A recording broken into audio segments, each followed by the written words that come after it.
ADHD and autism in children. See Maya's backpack?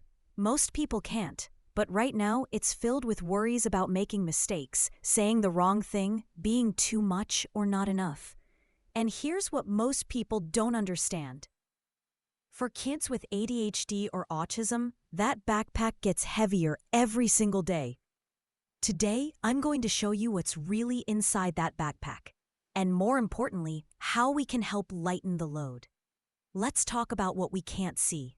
Maya wakes up every morning, and before she even gets out of bed, the backpack is already there.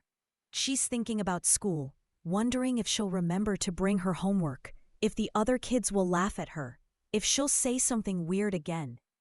For neurotypical kids, worries might come and go, but for kids with ADHD and autism, the worries stick. They loop, they get bigger. And here's the thing that breaks my heart. These kids are working so hard just to look like they're okay. They're using all their energy to hold it together at school, to follow the rules, to fit in.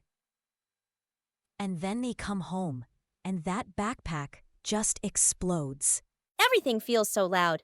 The lights are too bright. Everyone's talking at the same time. I have to remember so many rules.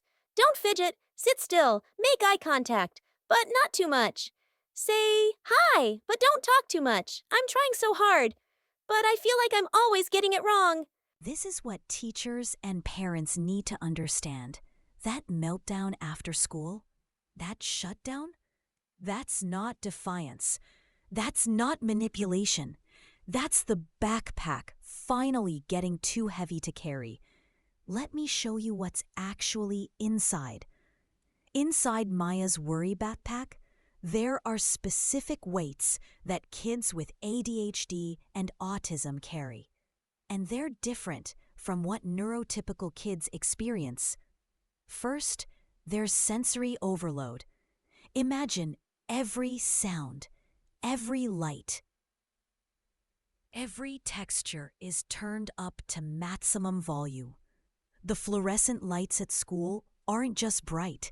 They're buzzing and flickering and giving you a headache. The cafeteria isn't just loud. It's physically painful. That tag in your shirt isn't just annoying. It feels like it's scratching your skin all day long. That's in the backpack. Second, there's social confusion. For kids with autism especially, social rules are like a game where everyone else knows the instructions. But nobody gave them the rule book. When is it okay to talk about your special interest? How long should you make eye contact? What does that facial expression mean? Are they being nice or sarcastic? Every social interaction is like taking a test you didn't study for. That uncertainty, that's heavy. That goes in the backpack. Third, there's executive function stress. For kids with ADHD, their brain is like a browser with 47 tabs open, and they don't know which one the music is coming from. They want to start their homework, but they also need to sharpen their pencil. And wait, what was the assignment? And oh no, they forgot their folder. And now they're thinking about that embarrassing thing they said 3 weeks ago. The constant feeling of forgetting something important, that's in the backpack too.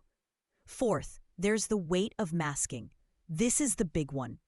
Masking is when kids hide their true selves to fit in.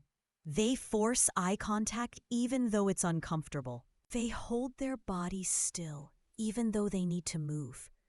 They pretend to understand social cues they don't get. They act normal all day long, and masking is exhausting. It's like speaking a foreign language every single day with no breaks. That exhaustion goes right into the backpack. And finally, there's the fear of being too much or not enough.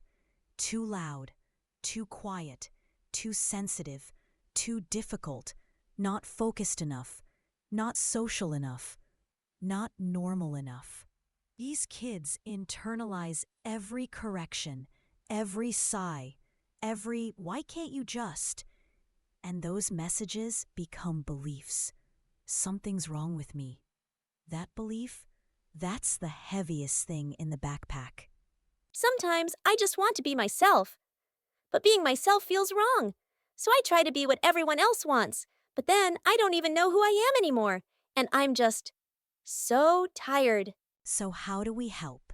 Step 1 is the most important. We have to see the backpack. We have to stop assuming that kids who are struggling are being difficult. They're not giving us a hard time. They're having a hard time. Here's what seeing the backpack looks like.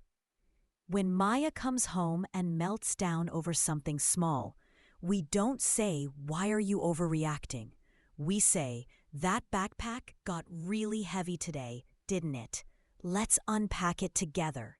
When she can't start her homework, we don't say, "Just focus."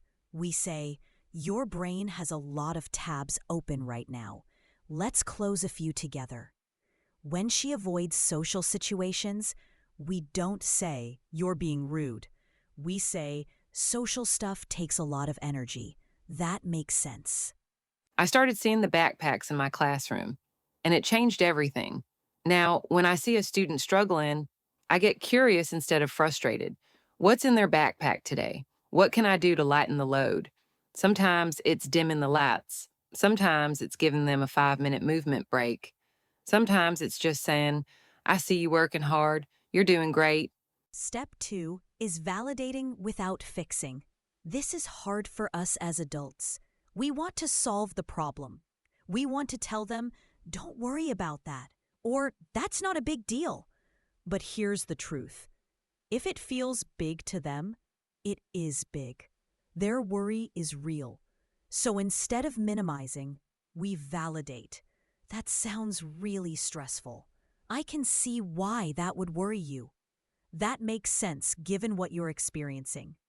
Validation doesn't make anxiety bigger. It actually helps kids feel safe enough to let some worries go. Now let's talk about practical strategies. These aren't quick fixes, but they work. Strategy 1. Create a sensory safe space. Every kid needs a place where they can take off the backpack. Low lighting, soft textures, minimal noise, no demands. Just a place to be themselves. At home, this might be their room with blackout curtains and headphones. At school, this might be a quiet corner with a weighted blanket. The message is clear. You don't have to perform here. You can just be. Strategy 2. Make expectations visual and predictable. Anxiety loves uncertainty. So we reduce uncertainty with visual schedules, clear routines, and warnings before transitions. In 5 minutes, we're going to clean up, then we'll have snack, then we'll read together. That predictability, that takes weight out of the backpack. Strategy 3. Teach the worry time technique. Here's how it works. We give worries a specific time and place. Your brain has important worries. Let's write them down in your worry journal. Then, at 4 p.m., we'll spend 10 minutes looking at them together. But until then, when a worry pops up, you can say, "Not now, worry. I'll talk to you at 4 p.m." This gives kids control. The worry doesn't disappear, but it doesn't run their whole day either. Strategy 4. Practice the backpack check-in. Every day we ask, "What's in your backpack today?" And we listen. Really listen, without judgment. Without fixing. Just witness their experience. Sometimes just naming the worry makes it lighter. "Oh, you're worried about the fire drill. That makes sense. Those are loud. Let's make a plan for that." Strategy 5. Celebrate unmasking. When kids feel safe enough to be their authentic selves, we celebrate that. "I noticed you stinned during that conversation. I'm glad you felt comfortable enough to do that. You told me you needed a break instead of pushing through. That's really brave." We want to teach kids that their authentic self is not only acceptable, it's valuable. Today, my teacher asked, "What's in your backpack?" And I told her about the noise and the math test and feeling different. And she didn't tell me to get over it. She just said, "That's a lot. Let's figure out how to help." And my backpack felt a little lighter. Not empty, but lighter. Here's what I want you to remember. Every child with ADHD or autism is carrying a backpack full of worries that most people can't see. But you can learn to see it. And when you do, you can help lighten the load. Not by taking away all their struggles, not by making them neurotypical, but by seeing them, validating them, and giving them tools to manage the weight. I created a free guide called Unpacking Worries, specifically for parents and teachers of neurodivergent kids. It has a backpack assessment, conversation starters, and sensory-friendly coping strategies. Download it free at maplemindfulkids.com. And here's my question for you. What's your child's worry backpack? Drop it in the comments. Let's support each other.